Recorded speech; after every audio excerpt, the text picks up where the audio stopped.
It was an ugly game, but Oklahoma made light work of South Carolina on the road in an important win for the Sooners. Let's talk about what this means for the Oklahoma offense, what this means for the Oklahoma defense, and what we can expect for the Sooners the rest of the way. What's up, kinfolk? It's RJ Young. I am not on a step mill. If this is your first time watching Adapt and Respond, thank you for joining us here. We talk college football year round. If you're into that, go ahead and hit that subscribe button, like this video, and answer the question in the comments below. Did you expect Oklahoma to basically hold South Carolina in check? Because for me, this game was over after Lenore Sellers was sacked for the 6th time on a 3rd down, just kept diving deeper back in the backfield, and we got the 2 thumbs down. And on 4th and 38, they try to run a little screen, and it doesn't work. You turn the ball over on downs. Lenore Sellers finishes this game absolutely awful. 17-28 for 124. 1 TD, those 6 sacks. We also got to see an interception on a fake punt from South Carolina, try to get something going. Rasul Faison looked good to start the game, not to finish. 10 for 50, 5 yards per carry. We also got to see Jaden Sellers have the 1 carry for 5 yards, but 4 catches for 35 yards, and that's about as good as it got for the South Carolina Gamecocks, who also lost Dylan Stewart for the second half. Not that it mattered much, because it wasn't John Mateer that was doing the dealing against Carolina. For the first time all season, it looked like Oklahoma has something like a run game, and they did not need John Mateer to facilitate such a thing. That is a tremendous step in development forward, as Tory Blaylock went for over 100 yards. We also got Xavier Robinson into the mix for the first time in a significant way in some time. There's still been no Jay Knott sighting, and those were only 2 tailbacks that we got to see get carries. But I thought it was also Isaiah Satanga coming up with some plays. He dropped some balls I don't think he should have dropped. Had 7 catches for 73 yards. The offense was not really there. 320-plus yards total in this game for them. About what they would have averaged last year with Jackson Arnold and Michael Hawkins. I thought it was more interesting that we got to see Witt come in before we saw Michael Hawkins come in, with John Mateer going out after losing his helmet for just a little while, and what that says about the backup situation at Oklahoma. But 168 yards plus on the ground heading into what is garbage time in the 4th quarter. It's a 3-touchdown lead, plus 3 extra points for the Sooners with about 6 minutes left to play. I really wanted to tip a hat to Brent Venables on this, because this program was at a crossroads here in a very real way after being embarrassed by Texas 23-6. First loss of the season.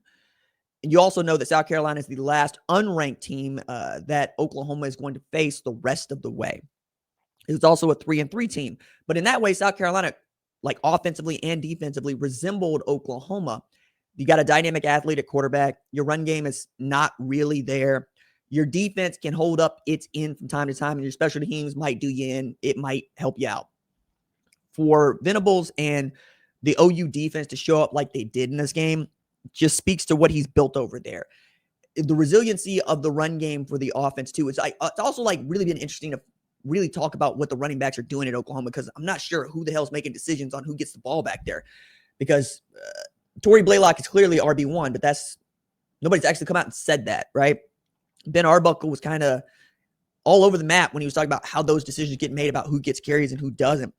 At the end of the day, Oklahoma was 8 of 14 on 3rd down, and South Carolina was 3 of 14 on 3rd down, 4 of 7 on 4th down. That's how many times they had to go for it, 7 times. And you could say that South Carolina held John Mateer to just over 150 yards passing, or you could say that Oklahoma was able to just run the football better and was able to throw the football, which is not a great thing for Shane Beamer.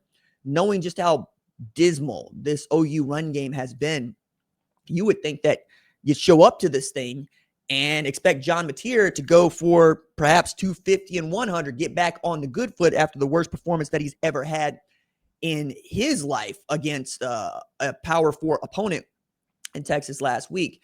And if you did that, maybe you saw that coming, right? If you thought that John Mateer was not going to have a great game, you don't bet him in player props, not this week. Same thing for Lenore Sellers. If you could bet against them, maybe you would, right? I think that if you're going to do those things, you might want to do those things with MyBookie, who is partnering with Adapt and Respond for the rest of the college football season. We're excited about that. So if you're betting in-game lines, spreads, player props, Do that with my bookie, because with the promo code that is RJ Young, all caps, all one word, you're going to get opportunities here and there to really make this thing work for you. Just knowing what I know about college football and knowing what you can still glean from college football. If you know that South Carolina was built a lot like Oklahoma, and you knew that Oklahoma's defense was already going to be great, maybe you're going to bet the number of sacks you think R. Mason Thomas is going to get. But if you did that, let's say that you bet on John Mateer to do the 250 and the 150 and it doesn't hit, right? You could use your bet back bonus token at MyBookie because you use the promo code, and they'll make you whole again so you can play again. Up to $500 is covered when you use the promo code for me, RJ Young, all one word, all caps. The rest of the way, I really expect us to find out that Oklahoma sees that a Texas game as an aberration. Still, you needed to beat South Carolina. You got the bowl eligibility. That's huge. That's massive. That's nothing to sneeze at anymore for OU. Being in the SEC has changed how many OU fans have to operate. Getting to 8, 9, 10 wins is still a feat in this conference, but it sucks because that's not going to get you to college football playoff.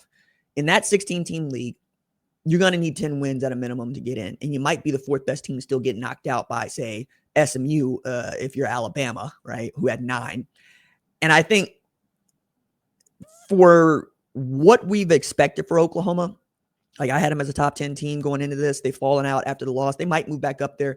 But we're really talking about Oklahoma doing battle with teams that we expected to play for the college football playoff anyway the rest of the way. So if you look at the games that got left, we're talking about Ole Miss, we're talking about Tennessee, we're talking about Alabama, we're talking about Missouri, we're talking about LSU. So Ole Miss, we're going to find out just how good they are playing against Georgia later today. Tennessee, third Saturday in October, they got Alabama. Alabama, same thing. Missouri, that's a winnable game for Oklahoma. LSU, that's a winnable game for Oklahoma after what Vanderbilt just did.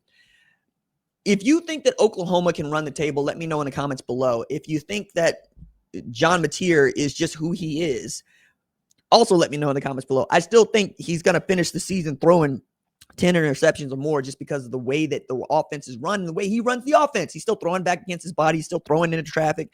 He loves the level and drag routes that are coming across the middle that I think are food for linebackers and safeties to blow up wide receivers and tight ends and or pick off passes.